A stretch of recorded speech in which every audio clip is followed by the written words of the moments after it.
Olá? Sabe qual é a ferramenta mais poderosa que a gente tem? É a nossa atenção. É ela que molda a nossa produtividade, nossa criatividade e, no fim das contas, a nossa vida. Então, vamos entender juntos como a gente pode dominar essa ferramenta. Essa frase ela é o nosso ponto de partida.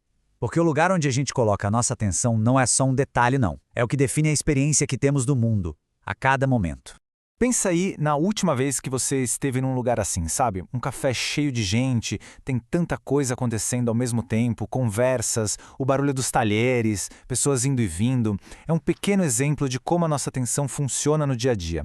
A nossa atenção está sempre ligada, isso é fato. A grande questão é, para onde ela está indo de verdade? No meio desse mundo cada vez mais caótico? Olha só, voltando para o nosso café imaginário. A gente vê duas amigas sentadas à mesa. Elas estão juntas, fisicamente, mas a atenção de cada uma está em outro lugar, nos seus celulares. Agora olha para outra mesa. Tem um casal totalmente imerso na conversa, um no outro. É a mesma situação, o mesmo café, mas são duas realidades completamente diferentes. E o que muda tudo? O foco. E a verdade é que a gente passa boa parte do dia nesse estado aqui, o piloto automático. Sabe como é? Os e-mails são respondidos quase por instinto, a gente pega o celular sem nem pensar. Não são ações que a gente escolhe, são reações. E agora segura essa informação.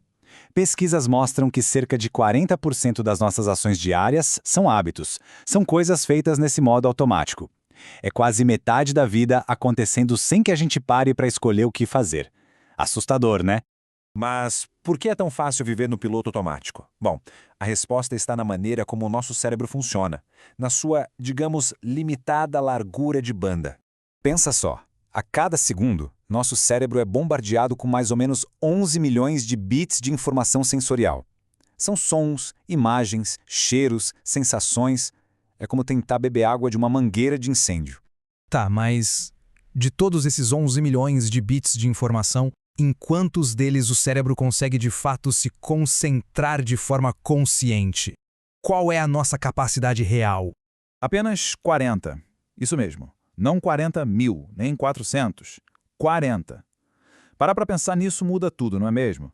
A grande e esmagadora maioria da nossa realidade é filtrada antes mesmo da gente tomar consciência dela. Esse limite de 40 bits é o que a gente chama de espaço atencional. É como se fosse a memória RAM de um computador, sabe? É o nosso bloco de rascunho mental. É uma ferramenta incrível, super poderosa, mas também super limitada. Então, a pergunta de $1 milhão é: como usar essa RAM cerebral limitada da melhor forma possível? A resposta está num estado que a gente chama de hiperfoco. O hiperfoco é basicamente quando a gente escolhe de propósito uma única coisa importante e deixa essa coisa preencher todo o nosso espaço atencional. É o completo oposto do piloto automático. É aquele estado de fluxo, sabe? É onde a gente consegue fazer nosso melhor trabalho. E para chegar lá, o processo tem 4 estágios bem simples. Primeiro, escolher uma tarefa que seja realmente importante. Segundo, eliminar o máximo de distrações que conseguir. Terceiro, mergulhar de cabeça na tarefa. E o quarto passo, que é fundamental: quando a mente começar devagar, e ela vai, a gente tem que trazê-la de volta, com calma. Para conseguir criar um ambiente que favoreça o hiperfoco, a gente precisa começar atacando o maior inimigo dele, as distrações. Uma boa forma de entender para onde nosso tempo está indo é dividir as tarefas em 4 tipos.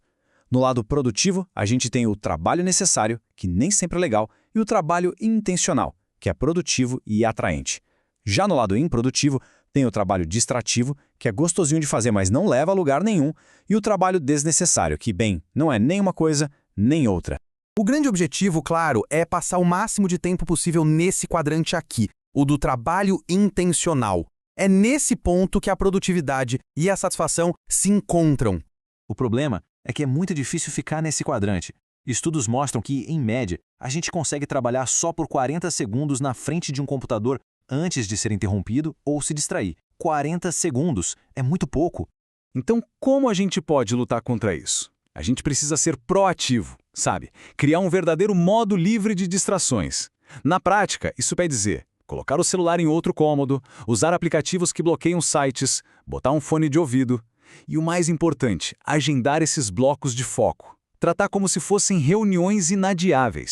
No fim das contas, tudo isso vai muito além de dar umas dicas de produtividade. É sobre uma filosofia de vida, sobre viver de uma forma mais consciente. Porque, olha só, quando a gente escolhe onde colocar o nosso foco, a gente não está só escolhendo uma tarefa para fazer. A gente está, na verdade, escolhendo como vai ser a nossa experiência de vida naquele exato momento. Essa é uma pergunta muito poderosa para se fazer no final do dia. Quanto do tempo de hoje foi gasto com intenção? Quanto foi uma escolha consciente e quanto foi só reação, só piloto automático? E essa frase resume a ideia central de tudo isso. As coisas nas quais a gente foca dia após dia acabam se tornando os tijolinhos que constroem a nossa vida, o nosso conhecimento, a nossa personalidade. Portanto, a questão final não é sobre o que a gente vai fazer, mas sim em que a gente vai escolher focar a nossa atenção. Porque, no final das contas, essa é a escolha que realmente define tudo.